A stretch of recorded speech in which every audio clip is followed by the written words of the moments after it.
Hey, it's John Ray and Austin Shumaker with Cross Country. it's been a while since we shot one It of has these been a videos. while. It's been a while since I've seen you since Crutches. Yeah, well, So yesterday was a big day. Yeah. Big announcement. That's right. Federal Reserve cut the federal funds rate by 50 basis points, or 0.5%.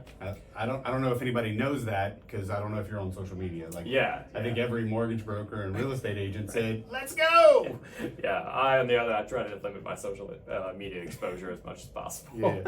So, but some interesting things happened yesterday. Yeah. One, I mean, 50 basis is more than we thought it was going to be. Yeah. So the Fed came out, their last couple of meetings and kind of postured that 25 basis points, maybe 50 basis points, and the market has kind of oscillated back and forth on which one of those it was going to be. I think there was a 50-50 chance on either. That's kind of how the market was perceiving it. So after the announcement yesterday, what actually happened to the mortgage rates? Right.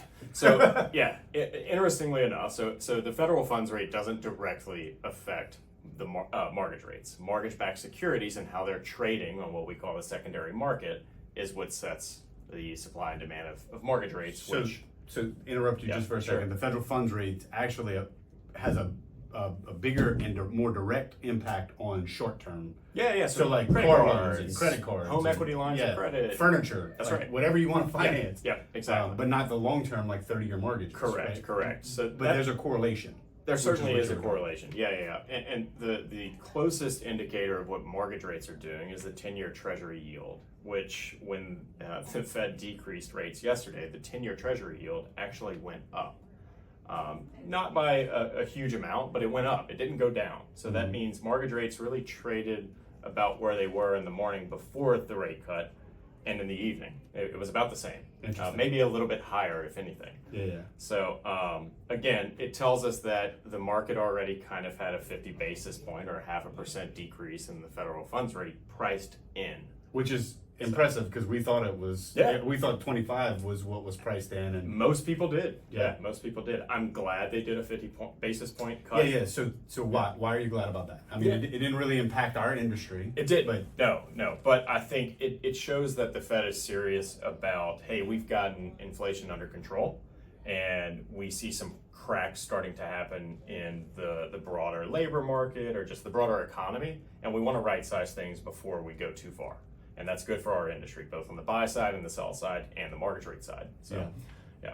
So, bunch of questions from buyers and even homeowners who maybe are sitting at 8 and 7. Like, we didn't see the mortgage rate drop like what we hoped at 50 basis points. And where are we at today with mortgage rates? Look, it's a positive thing no matter if it affected mortgage rates immediately or 100%. not, because it shows a willingness by the Fed and just for the broader and overall economy. Take the mortgage rates out of the equation, it signals a positive outlook on the U.S. economy and like where we're headed, and especially for the real estate industry, because better things are to come. I guess is how it can be best illustrated. We're still hovering right above 6%. Yeah, exactly. Yeah. Your 30-year fixed rate, average is going to be 6.25. I think I saw on Mortgage News Daily that's usually got a point or something in it in discount points, meaning that you're paying to achieve that rate a little bit. Okay, and then so if I bought a year and a half, 2 years ago at 8%, what should I do today? So personal preference. Look, it may make sense. I always tell people look, we should start looking at things when you're about 3/4 of a point to a point lower, or when rates are that much lower than when you purchased, because it may make sense. But there's a variety of factors. It's not one size fits all. It's, hey, how much is your loan amount? How much are you going to be saving every month? What's the cost benefit? What's your break even? And those are the things that we would go over on an individualized basis. So again, it's not a one size fits all. It's very nuanced. It also has a lot to do with how long you want to be in that house. And that's why really as loan officers, we've got to be like advisors right now and make it make sense for you guys, and both real estate agents and clients alike. I always tell the loan officers in my group that, we do this every day.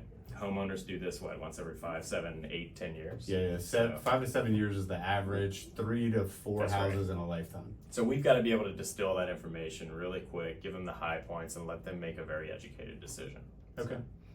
We got some positive news yesterday about maybe the future. Yeah. So yesterday, was it the first drop that we saw that we're going to see hopefully this year? Yeah, so they indicated, Chairman Powell indicated another possible 50 basis points between now and the end of the year that they'll decrease, I think, in quarter of a point increments, so 2 more cuts. But he also said they're going to follow the data as they've been doing. So, but I think them coming out and saying that was a really good sign. So moving forward, if I have been kind of sitting on the fence as a buyer, like I know the crystal ball is broken. Right. We're not making predictions because we don't know. Yeah. And anything could change anything. My crystal ball has and will always be in the shop. Yeah. But how did, as somebody who's been in the industry for a while, how did you perceive what the impact could potentially be in the next month or so, if I'm a home buyer? Right.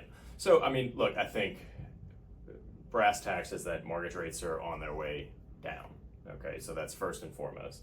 And, you can probably allude to and speak to a little bit better than I can, but I think, home prices are going to start rising again as mortgage rates decline. I mean, that's just kind of natural ebb and flow. Supply and demand. Supply and demand, right, exactly. So, to your original point or question, is it a good time or what would I do as a buyer? I think it's a great time to start getting energized and getting into the market and seeing what's out there, getting pre-qualified if you're serious about it.